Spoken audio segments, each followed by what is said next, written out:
When the car accident happened, Henry instinctively protected his first love and pushed me toward death. He said, matter-of-factly, I know you're a conqueror, you can come back to life. But he didn't know. That was my last chance.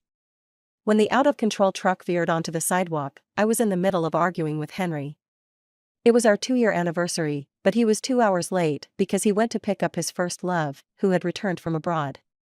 Can't you stop being so petty? Henry stood by the roadside, looking at me with disappointment in his eyes. Betty grew up with me, and now she's back with no one to rely on in this country. How could I not pick her up? I questioned him. So, you're planning to spend today with the 3 of us together? Henry was speechless for a moment, unable to respond. But Betty, standing behind him, glanced between us and nearly burst into tears when she spoke.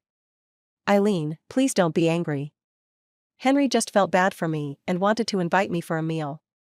Her eyes welled up with tears, making her look like a fragile flower swaying in the wind. If you don't want me here, I'll just leave. With that, she turned to walk away. Henry quickly stopped her and shot me a warning look. Eileen, if you keep causing trouble like this, we might as well break up. I froze. In the 2 years I had been dating Henry, anytime I didn't do exactly what he wanted, he'd threaten me with a breakup, just like now. At that moment, I heard the system's voice in my mind. Warning. Breaking up means the mission is a failure. If I failed the mission, not only would I not receive the reward, but I would be erased. Seeing me fall silent, Henry smirked, clearly pleased, as he came over to hold my hand. All right, Eileen, we won't break up. Let's just have dinner, and then I'll take her home, okay? I dug my nails into my palm and forced a smile. Fine. Perhaps feeling he had me under control, Henry seemed in high spirits the entire way. He wrapped his arm around my waist and leaned in slightly, lowering his voice. Eileen, you're so obedient when you act like this. The intimate gesture made Betty, who was trailing behind us, go pale. But I didn't care about her. Before starting this mission with Henry, I had observed him for a long time. He used to be mature and steady, nothing like the childish person he was now, using threats of breaking up to manipulate me. Something was off. Just as I was lost in thought, a loud horn blared in my ears. Honk, honk, honk.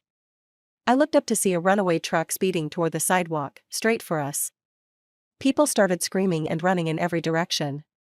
At first, Henry grabbed my hand and tried to pull me away, but then he saw Betty standing frozen in place.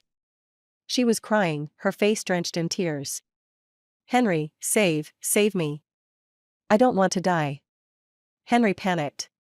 He instinctively let go of my hand, but his grip was too strong. I was wearing high heels, lost my balance, and before I could react, he shoved me, causing me to fall hard to the ground, unable to stand from the pain. Henry! I screamed after his retreating figure, desperately calling out. He hesitated for a moment but didn't turn around, rushing toward Betty to take her to safety. The runaway truck was getting closer and closer. Everyone was too busy saving themselves, no one cared about me. Bang! Amid the screeching tires and the excruciating pain that engulfed my body, I realized clearly. I was dying. After the searing pain, a bright white light flashed before my eyes. When I became aware again, my soul was floating in the air. The system sighed. Host, you've died again. Why again? Because this was actually the 3rd time I had died while trying to win over Henry. The first time I drowned, Henry had to choose between me and Betty. He chose Betty. The second time, there was an earthquake, Henry had to choose between me and Betty. Again, he chose Betty. And this time, in the car accident, Henry still chose Betty. The system asked, remember when I suggested you pick a different target? You didn't listen. Do you regret it now? I said, no, I don't. There was a long pause.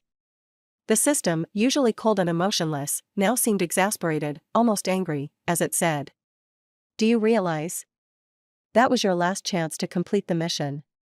Last chance. Do you know what that means? Of course, I knew. It meant I could never come back to life. But I still didn't regret it. You agreed back then that if you succeeded, you'd get a reward. Now that you've failed, you'll face a corresponding punishment. I asked what the punishment was. Your soul will be bound to Henry forever. As it spoke, an invisible force pulled me back to the scene of the accident. The wind roared in my ears. The system's voice echoed in the air. Why him, Henry? Why waste every chance to stay by his side? If I'd known you'd turn into such a love-struck fool, I would have left you to fend for yourself. I blinked away the stinging in my eyes, stayed silent for a long time, and softly replied, yeah, don't worry about me anymore. The system hadn't expected that answer. It couldn't understand my obsession with Henry, muttering a few more angry remarks before going into hibernation. Bored, I floated above the car and propped my chin on my hands, watching the chaotic crowd below. And there, amidst the confusion, I saw two familiar figures. Betty clutched the corner of Henry's shirt, talking to him, but he didn't seem to hear her. He stood still, staring. Not at me, but at my body, crushed under the truck. Everything around us seemed frozen in time. After what felt like an eternity, he suddenly shoved Betty aside and stumbled toward my body. He even tripped and fell, his palms bleeding profusely. My body was unrecognizable, and after one glance, he averted his eyes in anguish. From where I hovered, I could see his lips moving, as if he were muttering to himself. I quickly flew down to listen. But as soon as I heard what he was saying, a jolt of shock ran through me like a thunderclap. He was saying, Eileen, you're going to be okay. I know you're a conqueror, and you'll come back to life. You've died twice before, and you came back both times. This time will be the same, right? With that, he seemed to regain some confidence. He took a deep breath, wiped his face, and said with conviction, I'll wait for you to come back. I was stunned. No wonder. No wonder Henry knew that threatening me with a breakup always worked. Because from the very beginning, he knew I was a conqueror. But he didn't know that this was my last chance. Henry, I'm not coming back. When the ambulance and police arrived, the doctors tried to move my body onto a stretcher, but Henry blocked them. Don't touch her. Eileen isn't dead. She'll wake up in a few days. The doctors exchanged uneasy glances. One tried to console him, Mr. Jiang, I understand this is hard for you, but your girlfriend is gone. You need to take care of yourself. At the word dead, Henry's emotions exploded. He grabbed the doctor's coat, veins bulging in his arms, and shouted. Shut up. Eileen isn't dead. How could she be dead? His words were cut short. I watched as a nurse gave him an injection, probably a sedative. He winced, holding his arm, and stepped back before collapsing onto the stretcher.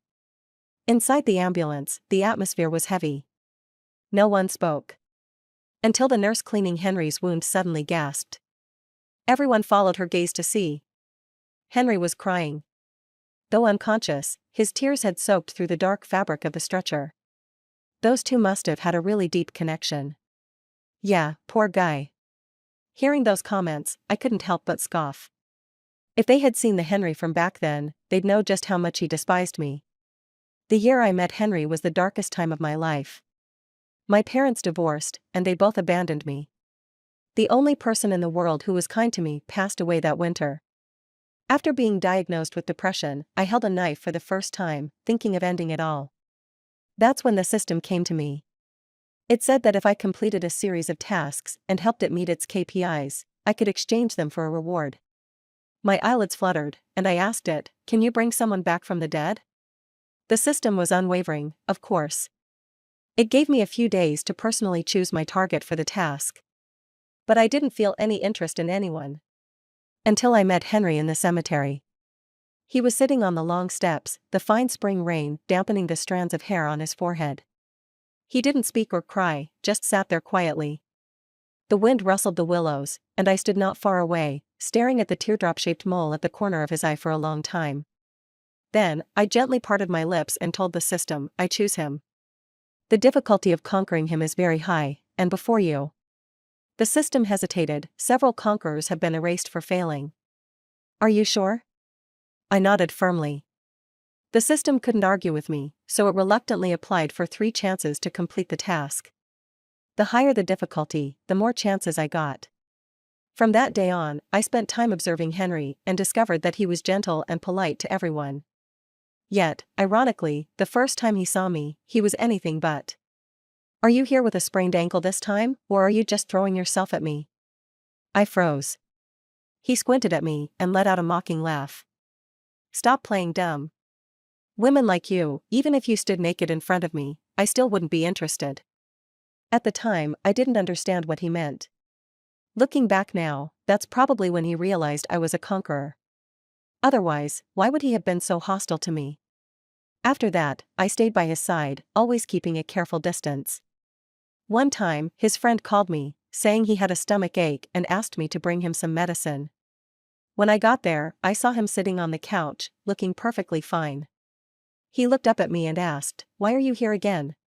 You just won't go away, huh?" I pressed my lips together and said nothing, just handed him the medicine. He didn't take it. Instead, he leaned in closer to my ear and said, "Since you're here, how about I buy you a drink, Before I could respond, my vision blurred. Wine poured over my head, dripping down my face and soaking the front of my shirt. It was summer, and my clothes were thin, making even the color of my underwear visible. Henry glanced down briefly and, seeing my lack of reaction, seemed to get even angrier. Humiliated in front of so many people, Eileen, do you really have no self-respect?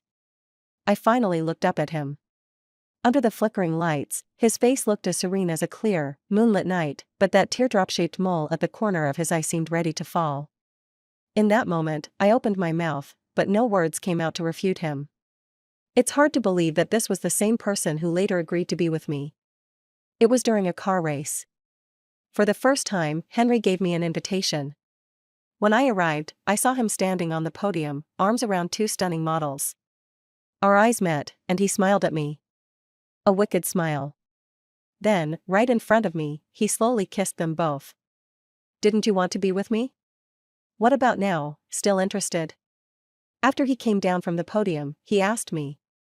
I wiped the lipstick off the corner of his mouth and answered without hesitation, yes. He looked at me for a long time, his gaze dark and unreadable. Suddenly, he grabbed my wrist and pointed to a car nearby, asking harshly, "Dare to play a game of chicken? If you win, we'll be together." The rules for chicken were wild. Two cars raced towards each other, and whoever breaks first loses. The crowd gasped. Several girls spoke up for me. "Come on, Eileen has no experience. You can't make her risk her life like this. Yeah, don't let her get hurt." Henry remained unmoved, while I tilted my head up to look at his face and slowly said two words, "I dare." His pupils contracted sharply, and something flickered in his eyes, something I couldn't quite grasp. In the end, Henry was the one who hit the brakes first. When I got out of the car, my stomach churned, and I stumbled, collapsing to my knees. Henry angrily threw his helmet to the ground, yanked me up, and yelled, "Do you have a death wish?" I just looked at him calmly and asked, "Can we be together now?" His eyes turned red, and he stayed silent for a long time. And just like that, we naturally ended up dating for 2 years. Everyone said I was crazy in love with Henry. But whenever Henry heard that, he'd always stare at me with burning eyes, a sarcastic smirk on his lips. Love? Women like her are the best liars. She doesn't love me. I lowered my eyes and stayed quiet. After that, he often brought women home, testing my limits, threatening to break up, forcing me to compromise. And then Betty returned to the country. 3 times, choose one or the other. Each time, I died, because of Henry's choice. Each time I died, the world reset. Until I used up my last chance, and I couldn't come back anymore. Looking back, how could a conqueror, knowing everything, ever feel pity for a manipulative conqueror like me? In the end, I was just too naive. When Henry woke up, I was floating aimlessly around the hospital room. Suddenly, the door opened. Betty, her eyes red, rushed over and grabbed his hand tightly, asking with concern, "Henry, are you feeling better? You really scared me earlier." She was referring to the accident, when Henry said something about me waking up again. But clearly, Henry didn't want to talk about it. He propped himself up, unlocked his phone, glanced at the time, and suddenly exclaimed, "It's already been 2 hours?" Betty, confused, asked, "Yeah, why?" Henry's eyes flickered with intense emotion, and his fingers trembled slightly as his voice tightened. "That's impossible, absolutely impossible.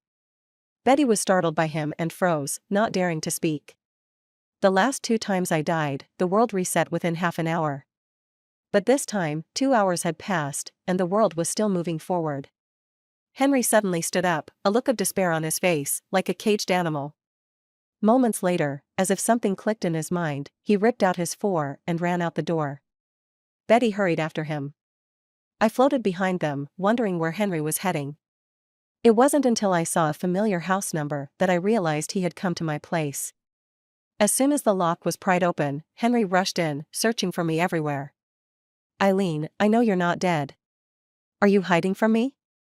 The living room was empty. The kitchen, empty. The study, empty. Finally, he reached my bedroom. The moment he stepped in, he stopped, as if rooted to the spot, unable to move. Because the walls were covered with photos. He looked at them one by one, and slowly, his eyes turned red. "Henry, you took so many pictures with her?" Betty's face twisted with jealousy she couldn't suppress. "We've known each other for over 10 years, and yet."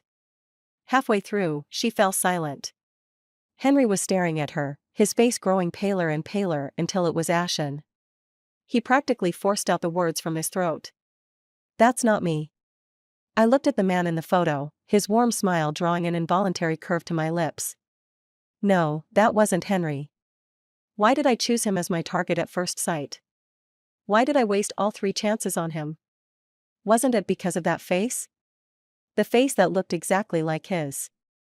The balcony window wasn't fully closed, and the evening breeze blew in, knocking down a photo of us. Henry picked it up, and when he saw the elegant handwriting on the back, his eyes reddened suddenly. "To my Eileen, wishing you safety. From Jonas." Memories drifted like a soft evening wind, slowly dispelling the shadows in my heart. The first time I heard the name Jonas was 10 years ago, on the afternoon of the placement test, when I was a sophomore in high school. My deskmate was a slacker, the kind that even copied my homework. Before the test, he asked me to help him cheat, but I refused. So, that day after school, he blocked me at the back door of the classroom and ridiculed me in front of all the classmates. "Fat girl, it's bad enough you're ugly, but you've got a mean heart too. Helping me cheat would have been a good deed. Don't you get that? Ungrateful. No wonder you're fat and ugly."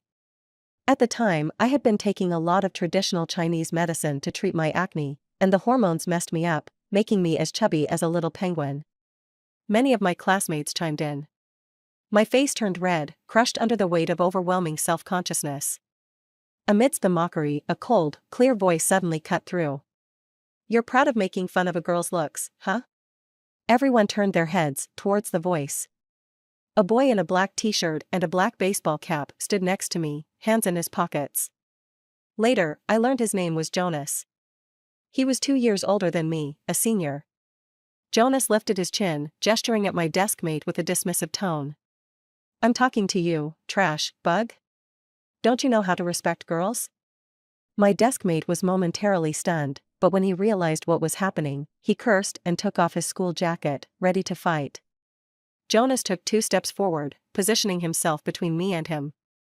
I don't remember much of what happened next. Right before the fight started, Jonas placed his cap on my head, covering my view completely. All I could hear were the muffled grunts of my deskmate.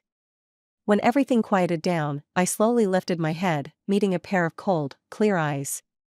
"It's over. You can go home now." Jonas' voice was low, yet it carried a strange, comforting power. From that day on, my deskmate never bothered me again. In fact, he even asked the teacher to switch seats. I knew it was Jonas doing. There were times after school when I saw him with his arm slung over my deskmate's shoulder, seemingly smiling, but his eyes cold as ice. "You've gotta spare me. I won't bully girls anymore." Jonas, face stern, kicked him. "Don't let me catch you again." "Sorry. I won't say that stuff again."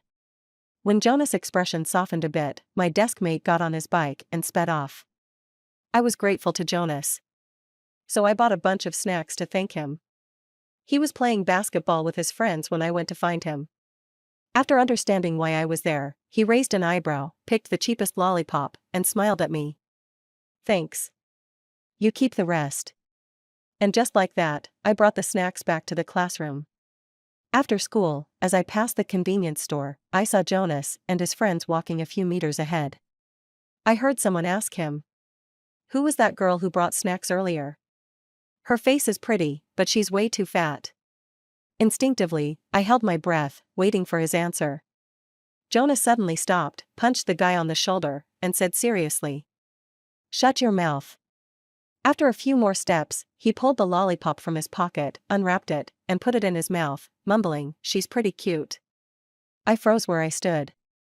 Watching them walk away, I realized it was the first time someone had described me as cute. A tingling sensation, like a soft electric current, spread through my chest. By junior year, schoolwork had become intense, and I lost over 20 pounds from the stress. Slowly, more and more boys began to show interest in me, sending me love letters. But because of that, I was also ostracized by a group of girls.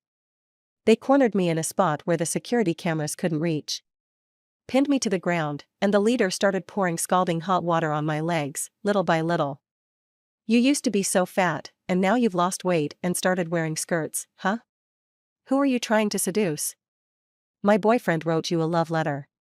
You must feel pretty proud, huh?" The pain was so intense I couldn't speak, my voice faltering. "Who's your boyfriend?" Whatever I said made her angrier. She ordered the others to hold my jaw open, ready to pour the boiling water on my face. I instinctively closed my eyes. But instead of the expected pain, I fell into a warm embrace. "Are you okay?" Hearing that familiar, clear voice, I opened my eyes with a start, realizing my back was drenched in cold sweat. The girl was pushed to the ground, screaming in pain. The boiling water had burned her own face. It caused such a commotion that the dean arrived, and the girls confessed to everything. Jonas nodded to the dean, then picked me up and carried me to the school clinic. As they applied antiseptic and cold compresses, the pain made me want to cry. But I gritted my teeth, trying my hardest to hold back the tears.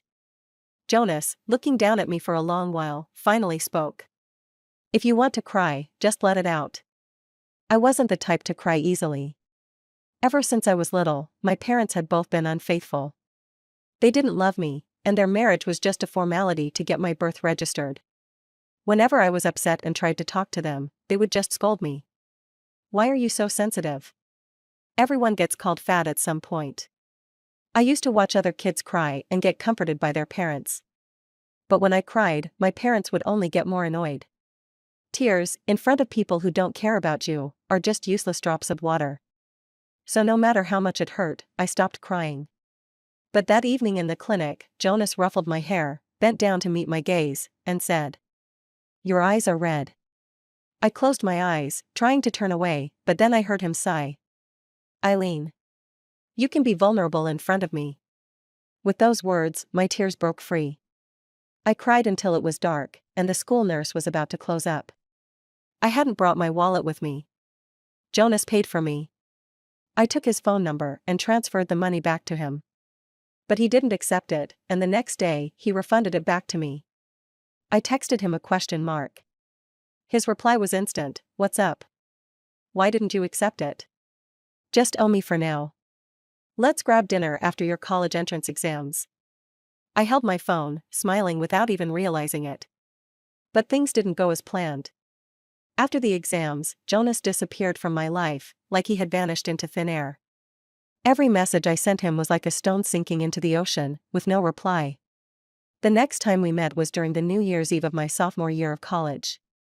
My parents had separated by then, and I was alone in a large, empty house.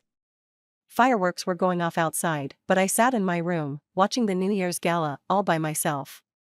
At midnight, my phone buzzed. "JS, Happy New Year." I froze. My heart skipped a beat, and my fingers trembled as I typed.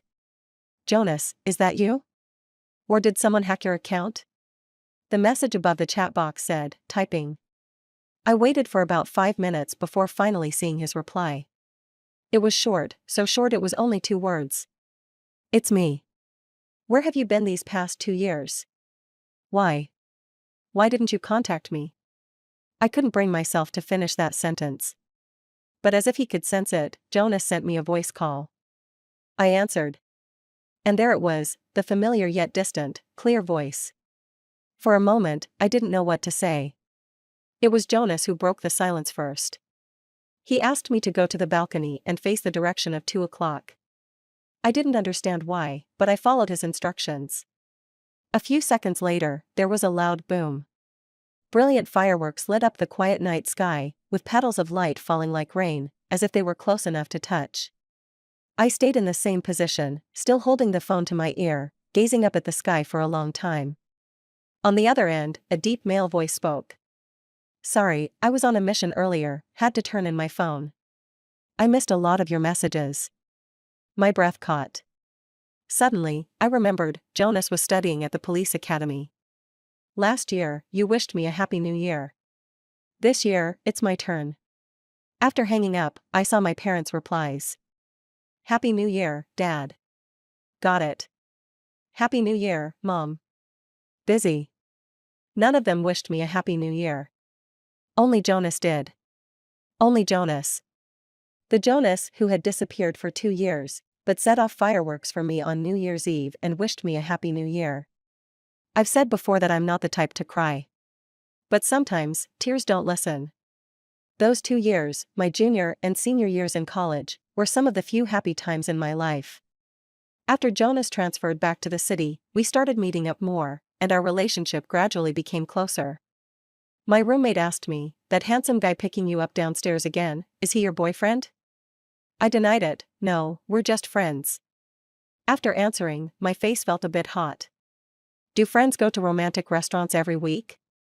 When playing Truth or Dare, if asked if there's a girl they like, do they glance at you? When they find out at 2 a.m. that you're having painful cramps, do they climb over walls to take you to the hospital and stay up all night rubbing your belly? No.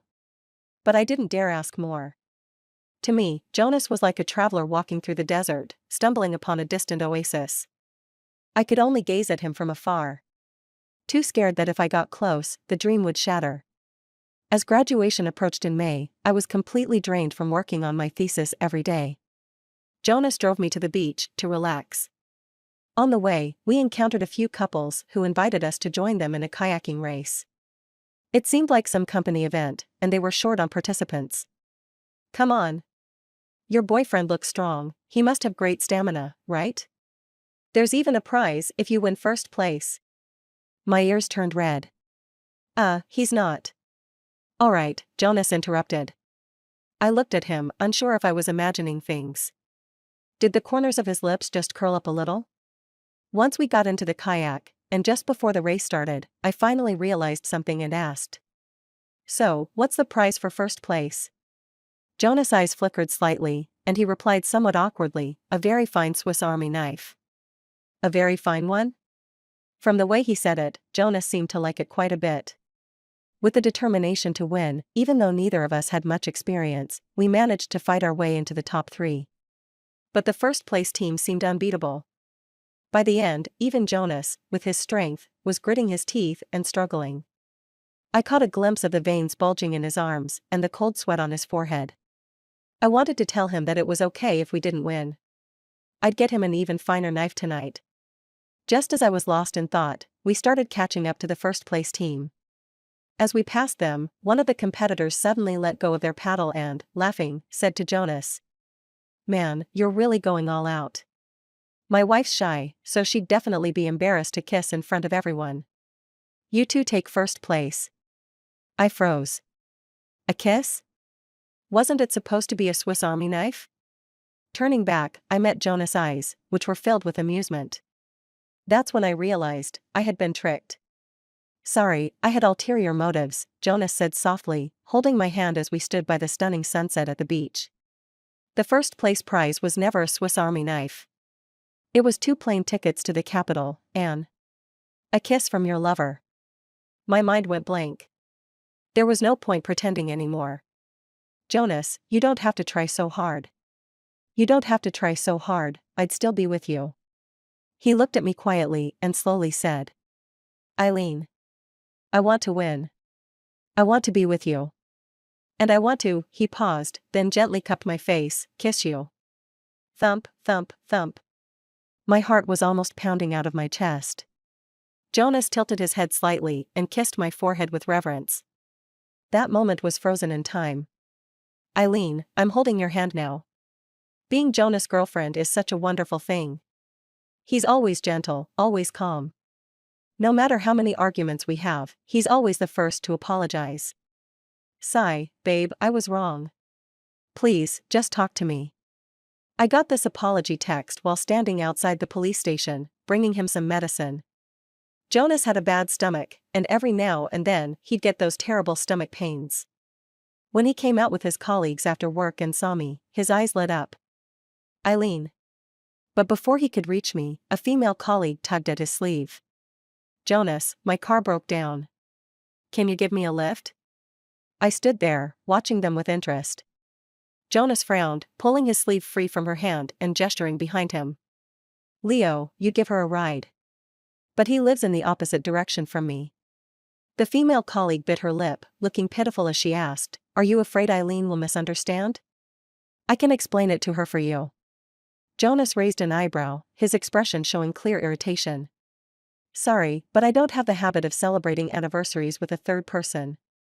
I couldn't help but laugh out loud. Embarrassed, the female colleague left quickly. Jonas opened his arms and walked over, spinning me around in a hug.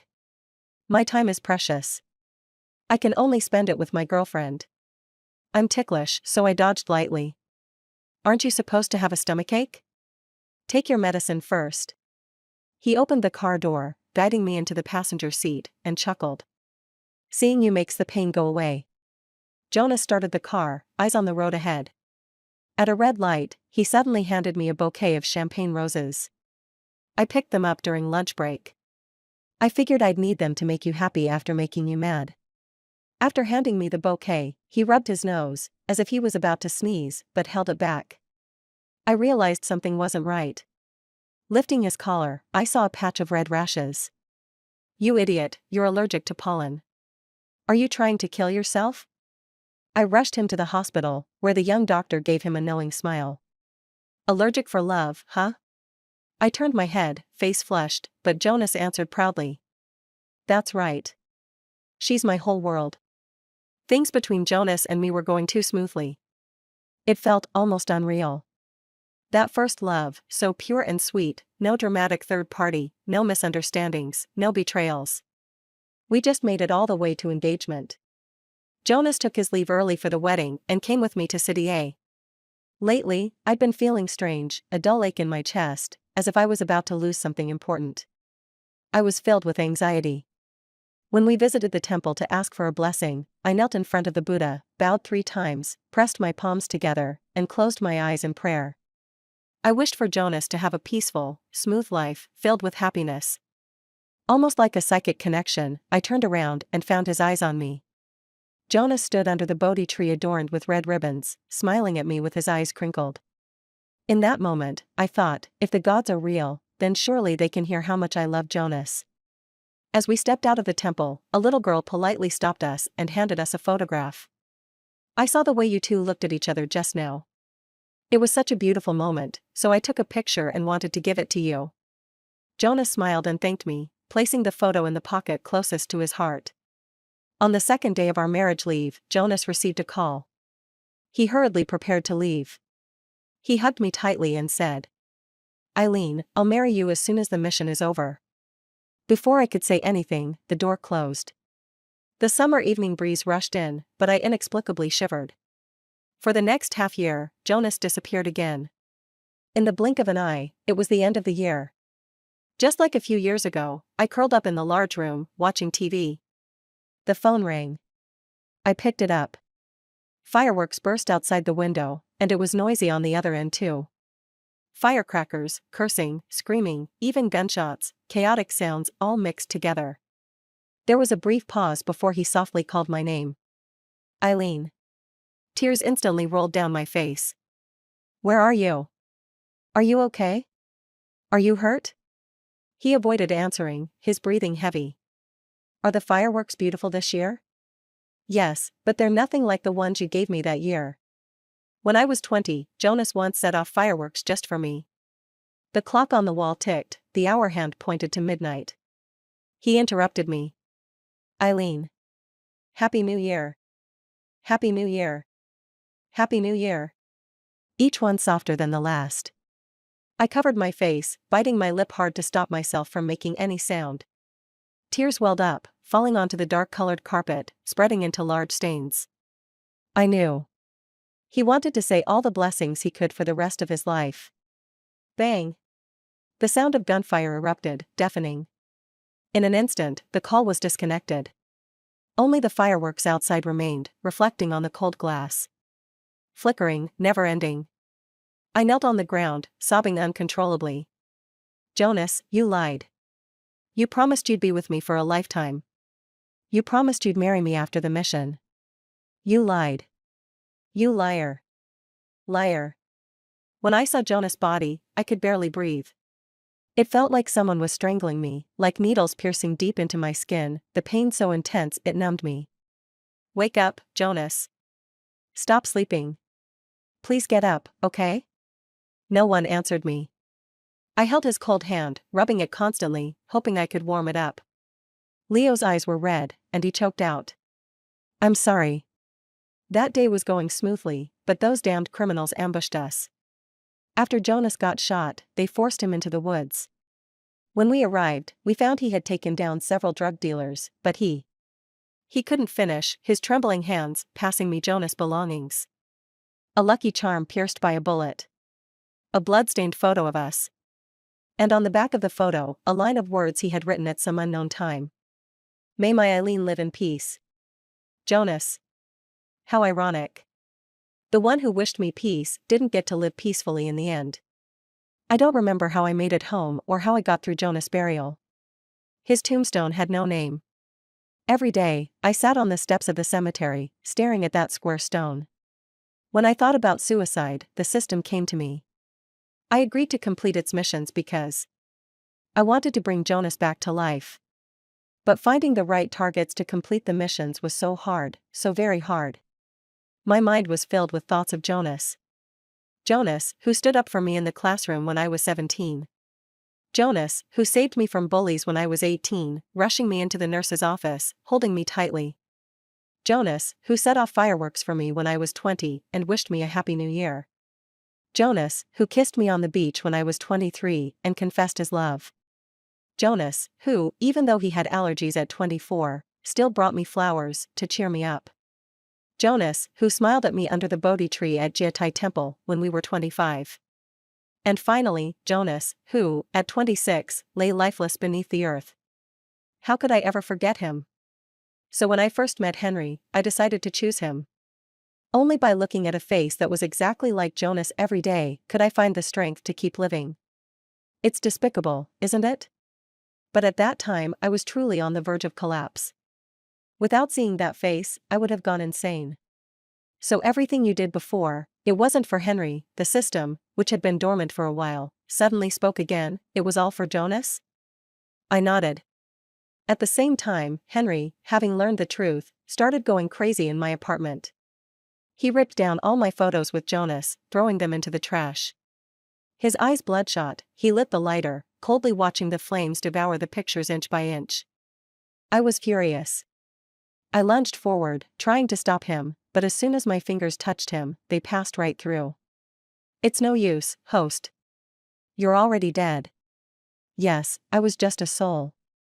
I couldn't touch anything real. In my despair, the system gave me an idea. I can self-destruct. I'll give you one last chance to complete a mission. I froze, trembling, and asked, why? It paused before answering. Because your lover was a good cop. He was a hero. Heroes shouldn't be left to rot in the dirt. He should be alive, living a happy, fulfilling life. Almost instantly, my eyes filled with tears. My consciousness slowly peeled away, and the white light appeared once again. The system's voice grew fainter. Until all that was left was a whisper. Host. This time, it really is the last time. I wish you the best. Bring Jonas back safe and sound. When I opened my eyes again, the world had already reset. The familiar setting of my apartment gave me a fleeting sense of reality.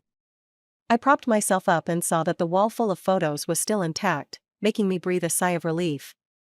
My fingers gently brushed against Jonas's cheek in the photo, his smile so tender. Suddenly, a loud bang came from the entryway. The door swung open. It was Henry. He must have run here, his hair was a mess. The moment he saw me, he grabbed my wrist and demanded. Who is he? Eileen, are you using me as a substitute? I smiled, almost uncontrollably, as I rubbed the tear mole at the corner of his eye with my thumb. Henry and Jonas really do look alike. Even the location of this tear mole is exactly the same. When I didn't answer him, Henry's grip tightened, and his eyes started to redden. Do you know? At first, I really hated you. I hated the way you schemed to get close to me, hated your fake concern. You conquerors, did you ever see me as a real person? You wove a beautiful dream, made me fall in love with you, and then threw me away like trash.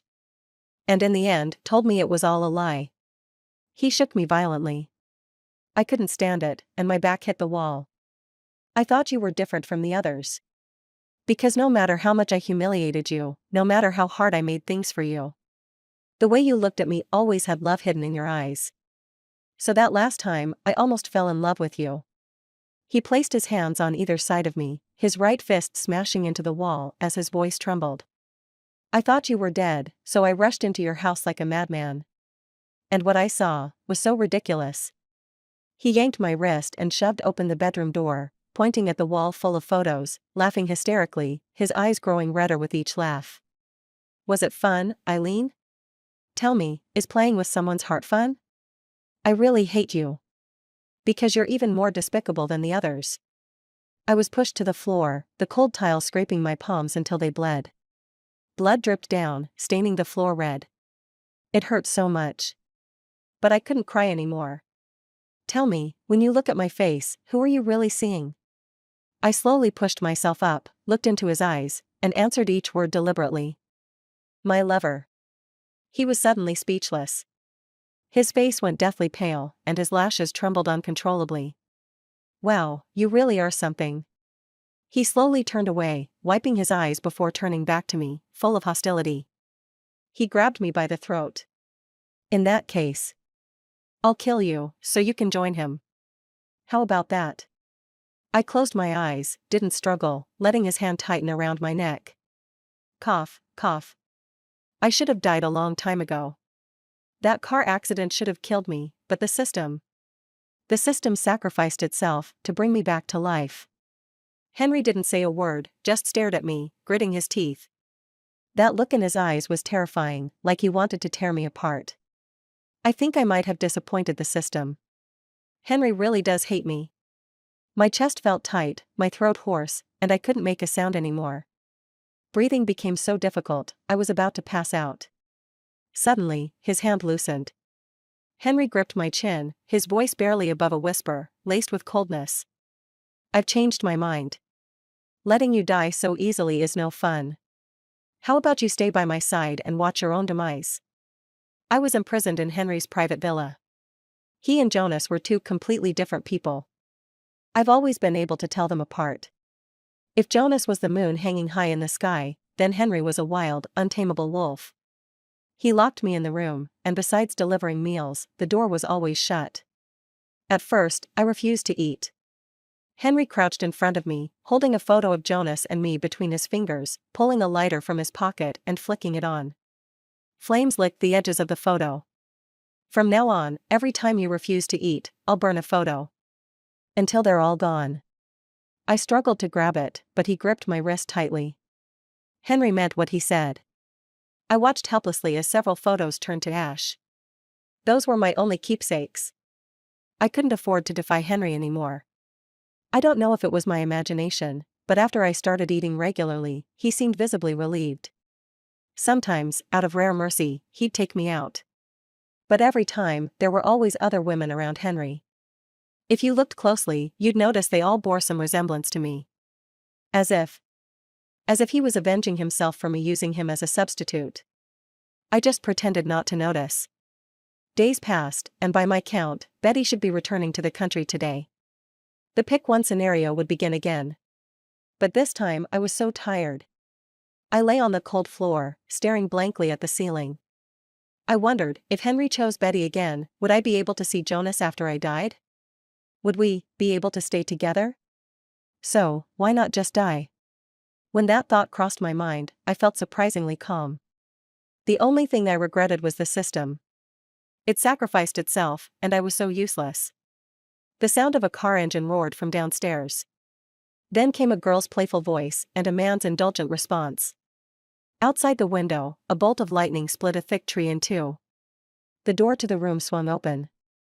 Betty walked over, kicking me with her toes, sneering. I stared blankly out the window. Until lightning struck the villa, and all the lights went out, thick smoke filling the room. A beam from the ceiling fell, trapping Betty and me in the corner. I thought, so this is how I die this time. The fire raged. In a daze, I thought I saw Henry rushing into the room. His clothes were disheveled, and he looked frantic.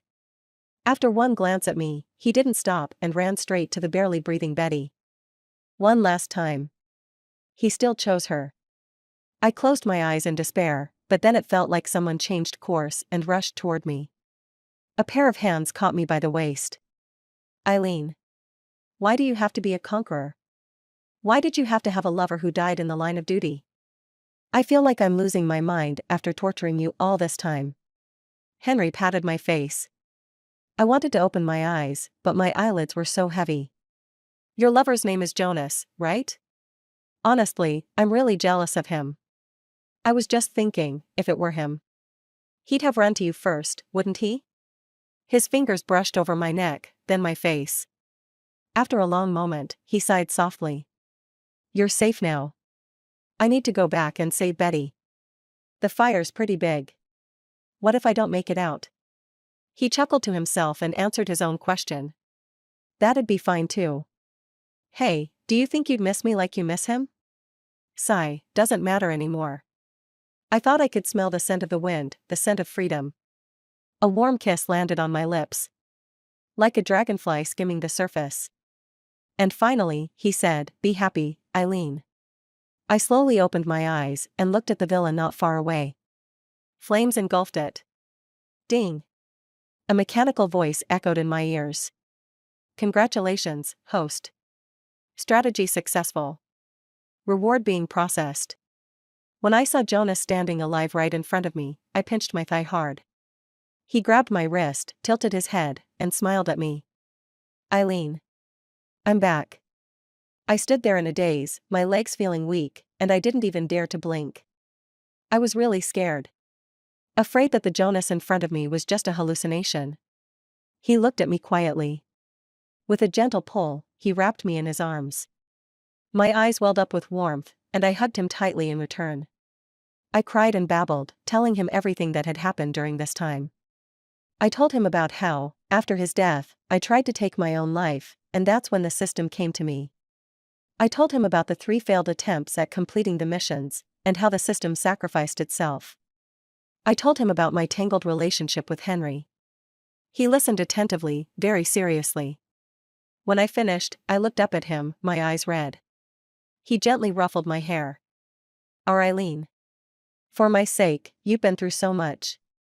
That night, Jonas bought 2 tickets to Suzhou. He said he owed me a proper honeymoon and wanted to make it up to me. That jerk kept me up all night. The next morning at 5 a.m., he dragged me up a mountain to watch the sunrise. I was so sleepy I could barely keep my eyes open, completely groggy.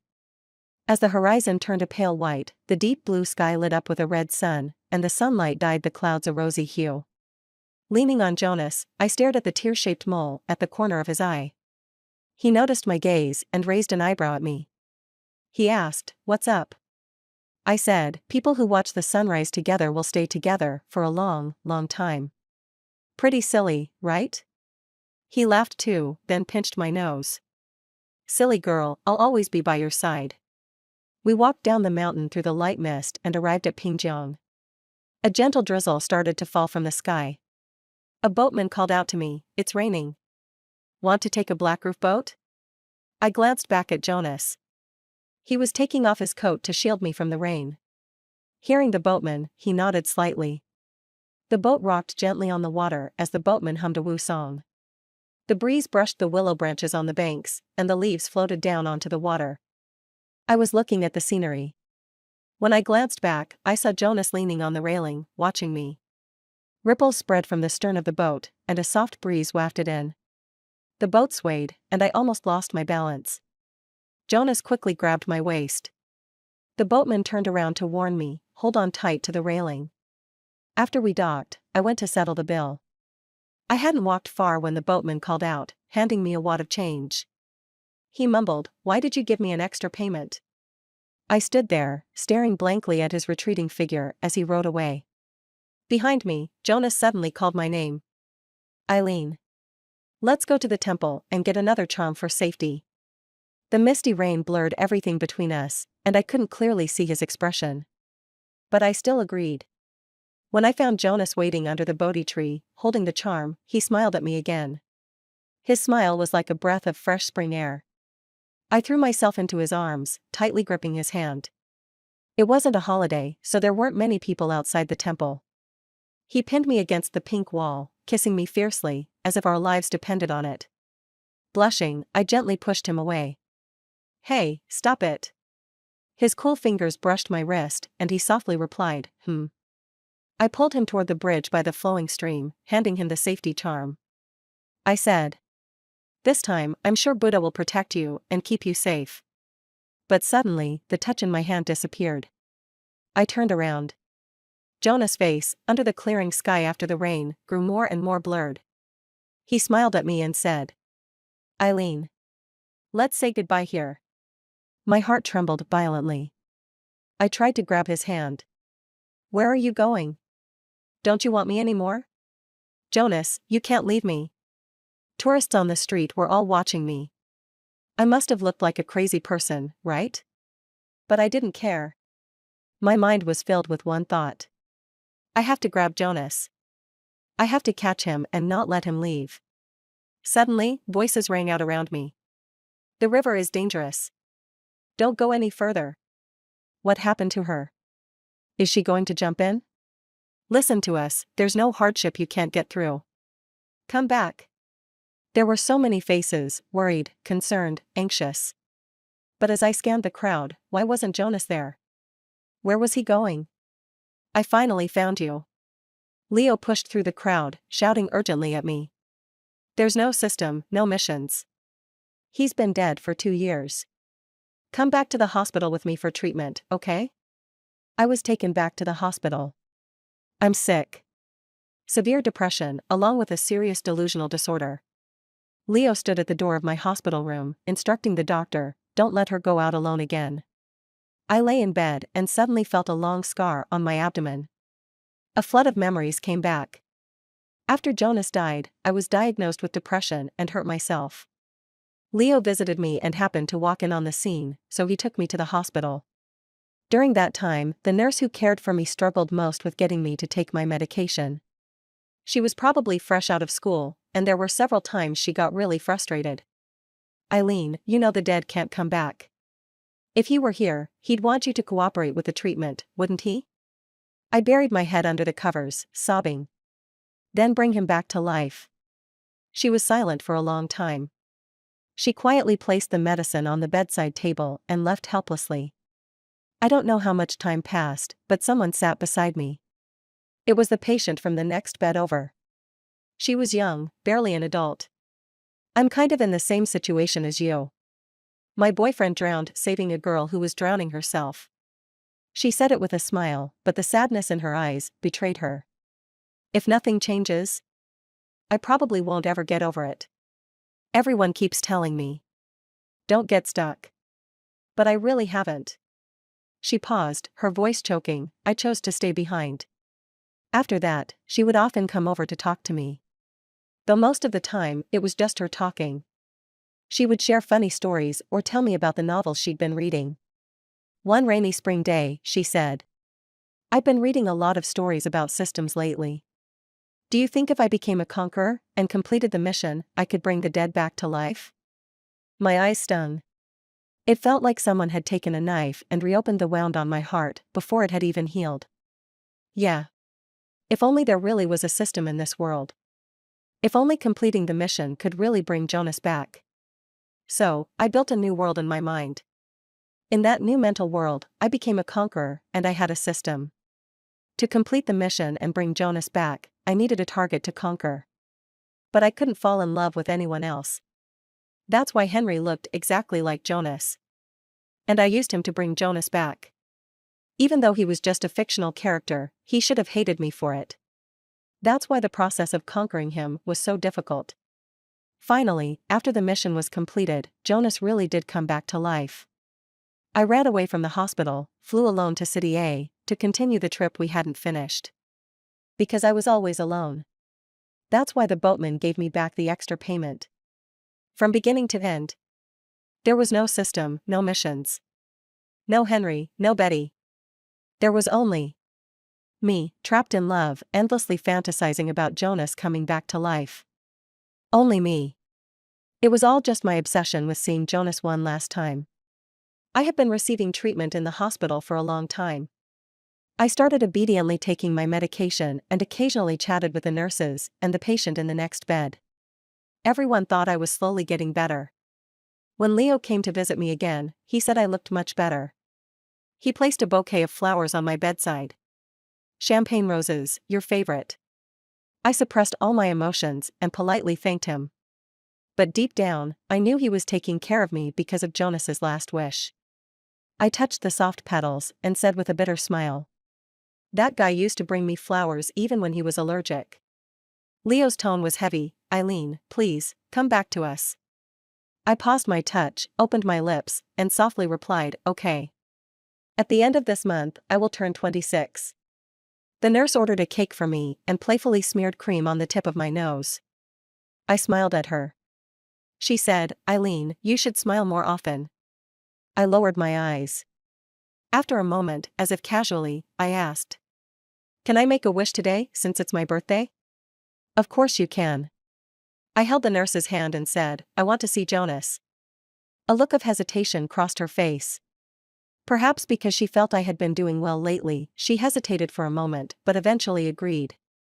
It was Leo who accompanied me to the cemetery. I squatted down and placed a small piece of cake in front of the unmarked grave. "Damn you, Jonas. Now I'm the same age as you. We will always be together, right?" I whispered the last part in my heart. But Leo was too sensitive. He wiped his tears and helped me up from the ground. "It's getting dark, let me take you back to the hospital." From the look on his face, he seemed worried I might do something foolish again. I obediently nodded. And he let out a sigh of relief. On the way back, the streets were beautifully decorated with lights, and red lanterns hung from the branches. I suddenly realized that New Year's was almost here. As we passed a fireworks shop, I asked Leo to stop, and I bought 2 bundles of small fireworks. When he dropped me off at the hospital entrance, he suddenly received an urgent task call. I smiled understandingly. "Go ahead, I can go upstairs by myself." He bit his lip and, after dropping me off, turned the car around and left. I stood at the foot of the hospital, holding the fireworks. In the end, I didn't go back upstairs. I made my way through. I went to the forest where Jonas had died. By then, it was almost midnight. I lit the fireworks, leaned against a tree, and looked up as they burst into brilliant colors in the night sky. "Jonas. Happy New Year." I smiled and took out the fruit knife I had prepared earlier, without a hint of hesitation. Blood flowed all over the ground. It felt like I saw that person who would never come back again, helplessly touching my head. "Can't you just live well?" "I can't. I can't. I have long wanted to stop living." I said, "Jonas, take me with you." He remained silent for a long time but eventually took my hand. "Okay, let's go home." When I closed my eyes, I was smiling. Because I could finally be with Jonas, forever. When Leo found Eileen's body, he cried like a child. He kept murmuring, "Jonas, I'm sorry. I'm really sorry, I didn't take good care of her." When he first joined the narcotics unit, Jonas was the one who looked after him and promoted him. So he genuinely regarded Jonas as his brother. Naturally, he also saw Eileen as family. He always knew how strong the bond between Jonas and Eileen was. They were childhood sweethearts and each other's first love. Every time Eileen came to visit the police station, Jonas's eyes seemed glued to her, as if he could never get enough of her. His colleagues teased him, saying he was definitely tied to Eileen for life. Jonas would smile noncommittally, raising his eyebrows proudly. "That's my future wife." During that capture mission, Leo initially didn't want to call Jonas. He knew Jonas was on a honeymoon with Eileen. But the drug dealers were too cunning. After 3 months of setup, 2 undercover colleagues had sacrificed their lives, and seeing the plan on the verge of failure, he really had no choice but to call Jonas. When he saw Jonas rush back to the police station looking worn out, Leo's eyes turned red. "I'm so useless. You should have been with Eileen right now." Jonas patted his shoulder and said this. "Do you know the mission of the police force? The mission always outweighs life. As long as society needs us, we can sacrifice everything." In the end, it turned out to be prophetic. During that crackdown operation, Jonas was shot twice and forced into the woods by the drug dealers. Holding his wounded abdomen, he gasped in pain, his vision starting to blur. He closed his eyes, took out his phone, and made one last call to Eileen. The fleeing drug dealers were probably closing in on him. They fired their guns, making eerie screams and curses to provoke the police. When the call connected, Eileen's voice was almost in tears. But she was still desperately holding back. Jonas looked up at the fireworks exploding in the distance and gently asked her, "Are this year's fireworks beautiful?" Eileen replied that they were beautiful, but they were nothing compared to the ones he had given her years ago. Jonas smiled silently. He wished her a happy new year many times. What remained unspoken was, "Eileen, I want you to be happy. In every year when I'm not around." Just a second before the drug dealers found him, he hung up the phone decisively. His Eileen was timid. He didn't want her to hear about the bloody aftermath. After a fierce struggle, both sides suffered heavy losses. The drug dealers were killed by Jonas, but he was also shot in the chest. When Leo and the others found Jonas, he was lying in a pool of blood, almost staining the barren land red. With trembling hands, Jonas took out a ring from his pocket and said with difficulty, "I was going to survive and marry her. Now it seems that won't be possible. Throw the ring away, never tell her. My Eileen still needs to get married in the future." Leo took the ring, gripping it tightly until his fingers turned white. He kept wiping his tears. Jonas lay on the ground, looking at the seemingly reachable shadow of green bamboo, slowly closing his eyes. Blood continued to gush from his chest. Like a fish drowning in the deep sea, a suffocating feeling engulfed him. As the last thread of consciousness faded away, he struggled to part his lips and said, "Eileen, I'm sorry. I still couldn't marry you. In our next life, we must love each other and have a wedding." Jonas died in the winter at the age of 26. Eileen perished in the new year at the age of 26. The end.